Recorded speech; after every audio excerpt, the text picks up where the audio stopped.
ఏముందన్న ఆడ ఖమ్మంలో తుమ్మల నాగేశ్వరరావు చంద్రబాబు ఆదేశాలతోటి రేవంత్ రెడ్డి ఇక్కడ ఇది భూదాన్ భూమి బోర్డు భూదాన్ సంబంధించిన బోర్డు ఆల్రెడీ 1800 మంది పేదలకు 100 గజాల చొప్పున ఇచ్చింది 2014లో తెలంగాణ రాకముందు ఇచ్చింది.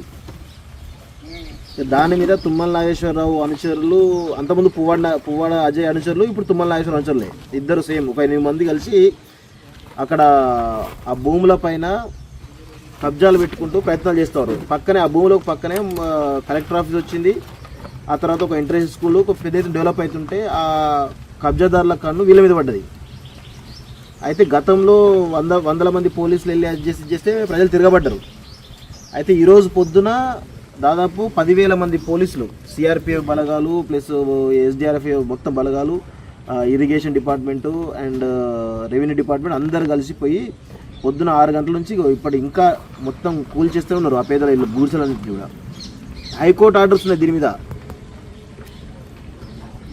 హైకోర్టు ఆర్డర్స్ ఉన్నప్పటికీ కూడా ఇంతవరకు వాళ్ళకు కాస్ట్లీ భూమి అని చెప్పేసి కలెక్టర్ ఆఫీస్ దగ్గర ఉంది అని చెప్పేసి అసలు వాళ్ళకు ప్రభుత్వం సంబంధం ఉండదు. భూదాన్ బోర్డు భూములు సపరేట్ ఉంటాయి. అయినప్పటికీ కూడా కూల్చేసారు. అసలు ఎలాంటి ఆర్డర్ లేకుండా కూల్చేసారు. పొంగులేటి శ్రీనివాసరెడ్డిని వేరే మన పాషం యాదగిరి ఇలాంటి వాళ్ళు అడిగితేనేమో అసలు మాకు సంబంధం లేదు నాకు తెలియదు అని చెప్పేసి కలెక్టర్ ఫోన్ చేశాడు. కలెక్టర్ ఫోన్ చేస్తే సార్ ఇది తుమ్మల గారు చెప్పారు సార్ అందుకే మేము పోయినామని చెప్పేసి ఆయన అంటున్నాడు.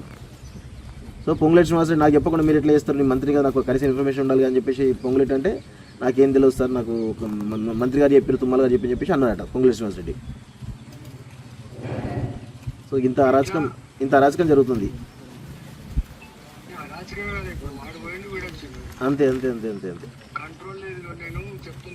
అన్న అన్న 6,000 కోట్ల భూమి ఇప్పుడు వాడు అప్పుడు రమణ ఉన్నప్పుడు పేరు చేసి ఇప్పుడు అవును తీసుకుంటున్నాడు. అవును అప్పుడు ఎన్ని ఇచ్చినవరా వానికి అని చెప్పి వీళ్ళు బేరం పెట్టుకొని చేసుకుంటూ ఉంటాయి. అవును ఎట్లయితుంది.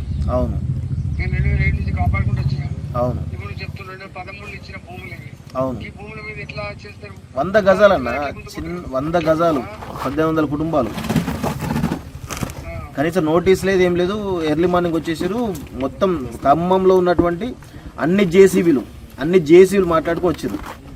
ఒక్క జేసీబీ కూడా వేరే పనికి అని చెప్పి అడిగితే ఒక్క జేసీబీ లేట. 100 జేసీబీలు 10,000 మంది పోలీసులు రెవెన్యూ డిపార్ట్మెంట్ అన్ని డిపార్ట్మెంట్లు వచ్చి మొత్తం చుట్టుముట్టిన 60 ఎకరాలు చుట్టుముట్టేసి మొత్తం పాపం వాళ్ళు పొద్దున్నే నిద్ర లేకముందే వాళ్ళందరినీ గుడిసెలు గూలు కొట్టేసారు. చాలా ఘోర పరిస్థితి. 1800 కుటుంబాలు ఉండేవాడి.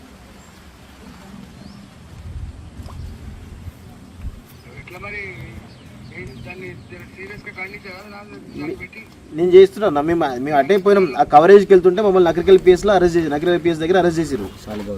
శాలిగౌరం పిఎస్లో ఉన్నారు ప్రజెంట్ ఇప్పుడు.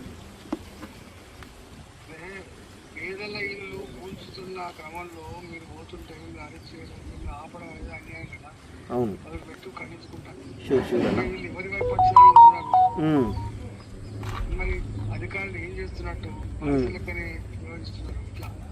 అన్న ఓకే అన్న తప్పకుండా. థ్యాంక్ యూ అన్న. షూర్ అన్న. మీరు కూడా ఒక ఈ రేపల్లుండో మరి మీరు ఖమ్మం ప్లాన్ చేయండి అన్న. మీరు కూడా వెళ్ళండి. వెళ్తే కొంచెం పేదలకు అండగా ఉన్నట్టు ఉంటుంది. ఓకే అన్న. థ్యాంక్ యూ అన్న.